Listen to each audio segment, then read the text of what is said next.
माहिती आणि तंत्रज्ञानातील नवनवीन घटकांचा परिचय करून देण्यासाठी शासनाच्या वतीनं टेक वारी महाराष्ट्र टेक लर्निंग वीक या प्रशिक्षण कार्यक्रमाला आजपासून सुरुवात झाली।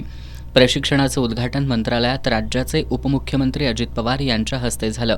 मंत्रालय ते जिल्हा आणि तालुका स्तरावर या प्रशिक्षणाचं ऑनलाईन प्रसारण करण्यात येत आहे।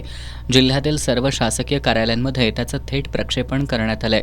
कोल्हापूर जिल्हाधिकारी कार्यालयातील नवीन सभागृहात आज सोमवारी या प्रशिक्षणाचं थेट प्रक्षेपण झालं। यावेळी जिल्हाधिकारी अमोल येडगे यांनी अधिकारी आणि कर्मचाऱ्यांनी आठवडाभर चालणाऱ्या या प्रशिक्षणातून तांत्रिक ज्ञान तसंच कौशल्य आत्मसात करावं असं आवाहन केलं। प्रशिक्षणात कृत्रिम बुद्धिमत्ता, ब्लॉकचेन, सायबर सुरक्षा, तणाव व्यवस्थापन, आरोग्यदायी जीवनशैली, ध्यानधारणा आदी विषयांचा समावेश आहे। पहिल्या दिवशी प्रभावी आणि तणावमुक्त जीवन या विषयावर प्रख्यात वक्ते प्रभू गौरगोपाल दास यांनी मार्गदर्शन केलं।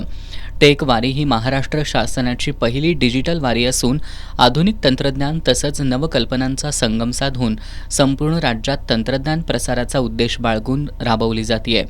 हे सर्व प्रशिक्षण सत्र टेक वारीच्या यूट्यूब चॅनलवर तसंच माहिती आणि जनसंपर्क महासंचालनालयाच्या फेसबुक पेजवर थेट पाहता येणार आहे। यावेळी अतिरिक्त मुख्य कार्यकारी अधिकारी संतोष जोशी, निवासी उपजिल्हाधिकारी संजय तेली, तहसीलदार विजय पवार यांच्यासह विविध विभागांचे अधिकारी आणि कर्मचारी उपस्थित होते।